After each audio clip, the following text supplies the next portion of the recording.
fasal pada sentiasa menasihati muka surat 25. Dia hendaklah bersungguh-sungguh memberi nasihat kepada mereka. Yang guru sebut hendaklah memberi nasihat kepada mereka kerana Rasulullah SAW bersabda, ad-dinun nasihah lillah wa li kitabi wa li rasuli wa li a'immatil muslimina ammatihim. Yang maksud agama adalah nasihat kepada Allah, kitabnya, rasulnya, para pemimpin daripada kalangan muslimin dan orang awam mereka. Hadis riwayat Muslim daripada Tamim Ad-Dari. Jadi tidak ada istilah agama itu nasihat. Maksudnya kita nak menasihati Allah Ta'ala apabila dikatakan an-nasihatu lillah, bukan bermaksud nasihat kepada Allah Ta'ala. Bagaimana pula kita nak beri nasihat kepada Allah Ta'ala? Sudah tentu tidak. Yang dimaksudkan ini adalah antara bentuk nasihat kepada Allah Ta'ala dan kitabnya ialah memuliakan pembaca dan penuntut ilmu Al-Quran.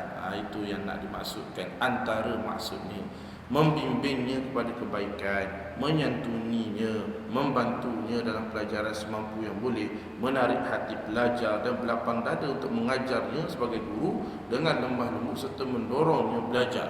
Ya. Di dalam ilmu ini mesti ada dorongan, baik dari segi ibu bapa, dari segi anak-anak, ya, mesti kena beri dorongan. Dorongan ini ataupun sebabkan sebagai juga motivasi kepada anak-anak supaya orang bersungguh-sungguh. Kerana di dalam perjalanan ilmu itu kita tidak nafikan adanya ujian-ujian sehingga melemahkan semangat seorang pelajar, seorang penuntut ilmu. Ya, sekiranya orang apabila belajar satu ilmu sentiasa terus berminat, maka mudah sahaja urusan menuntut ilmu itu.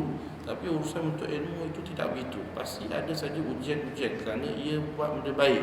Membuat perkara kebaikan ni pastinya ada ujian-ujian. Antara ujian kemalasan, ujian susah sebagainya. Maka sebab itu perlunya ada dorongan, ada bimbingan, ada tunjuk ajar supaya orang pelajar itu akan terus terdorong untuk fokus pada apa yang mereka hendak kejar.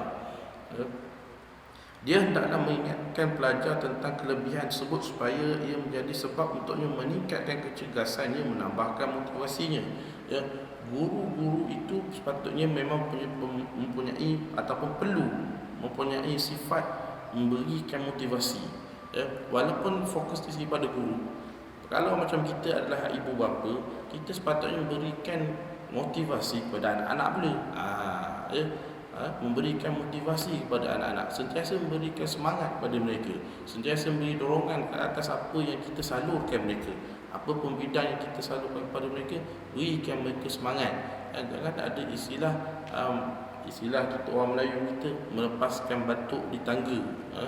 Tidak bersungguh-sungguh untuk membuat sesuatu perkara itu. Jadi memberikan motivasi kepada mereka supaya mereka itu sungguh. Kalau di bidang agama, berikan nasihat dan dorongan kepada mereka supaya mereka sungguh di bidang tersebut. Jadi mereka akan menjadi semangat. Ajarkan mereka, tunjukkan cara mereka, bimbingkan mereka, membuatkannya zuhud terhadap dunia. Seorang guru itu mesti mengajarkan orang, mesti mengajarkan muridnya supaya belajar untuk zuhud terhadap dunia. Beritahu bahawa dalam kehidupan dunia ini kita tidak boleh ambil lebih sangat perkara itu ni. Hendaklah mengambil sedikit, hendaklah mengambil keperluan yang diperlukan saja. Ajarkan mereka tentang bahawa kehidupan dunia ini adalah kehidupan yang tidak boleh kita ambil sepenuh-penuh perkara. Ya, itu tak zuhud. Memalingkan daripada cenderung kepada dunia dan tertipu dengannya. Hidup dekat dunia ini ada macam-macam tipuan, nanti campur gaul dengan orang-orang, ada kaki tipu, bini. Kita ajarkan semua perkara itu supaya mereka tahu tentang cabaran-cabaran kehidupan dunia dan tipu daya dunia yang pelbagai. Dia juga hendaklah mengingatkan pelajar agar sentiasa sibuk dengan Al-Quran dan semua ilmu syariah. Ya, mesti seorang guru yang mengajarkan Al-Quran itu ajarkan kepada muridnya supaya sibuk dengan Al-Quran. Walaupun mereka mungkin akan disibukkan dengan berbagai-bagai perkara, tapi ajarkan mereka supaya sibuk tentang Al-Quran. Beri peringatan pada mereka supaya sibuk dengan Al-Quran. Atau dengan kita sekalipun, tuan-tuan, atau dengan kita sekalipun, kita juga harus memotivasi, kita juga harus sentiasa untuk sibuk dengan Al-Quran. Jangan tunggu mesti bulan puasa saja baru kita nak sibuk dengan Al-Quran. Masa yang ada pada kita, sibukkanlah dengan Al-Quran. Membacanya, ada ayat-ayat tertentu, ada surah-surah tertentu yang hendak kita pelajari, hendak kita ulang, yang kita akan bacakan pada waktu-waktu tertentu. Dan pasti ada target, mesti ada target bila nak khatam, bila nak baca balik, bila nak mulakan balik. Dia mesti begitu. Setengah tempat di Semenanjung kita lihat ada masjid-masjid diajarkan setiap kali sembahyang subuh, ini adalah satu saranan supaya orang sungguh-sungguh dalam baca Quran.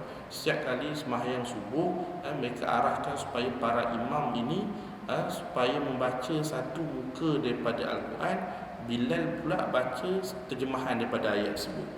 Jadi setiap kali sembahyang subuh, orang-orang pakcik-pakcik ni semua dah tunggu siap-siap buka Al-Quran. Ya, di kalangan yang buka Quran itu bukan semuanya pandai baca Quran, tuan-tuan. Ada yang tak tahu pun baca Quran. Tapi sebab imam ni dia buat geruk gitu, lepas sembahyang subuh buka Quran, imam baca, Bilal baca terjemahan, semua orang ikut. Alhamdulillah, kurang lebih 1 tahun boleh habis 30 juzuk. Kita tengok benda tersebut sudah masyhur di banyak tempat. Patut tuan-tuan di sini pun patut kita buatkan begitu, supaya bukan sekadar orang membiasakan diri dengan baca Al-Quran, membiasakan diri dengan pengajian-pengajian Al-Quran, malahan Quran yang diwakafkan di masjid-masjid tidaklah membeku begitu saja. Bila Al-Quran sebut nak digunakan, orang infak Al-Quran semua bila nak digunakan.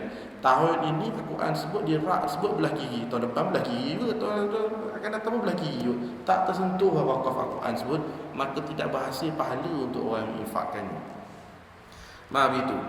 Ia adalah jalan mereka yang tekun dan para hamba Allah daripada kalangan arifin, serta bukan kedudukan para nabi. Semoga selawat dan salam dilimpahkan ke atas mereka.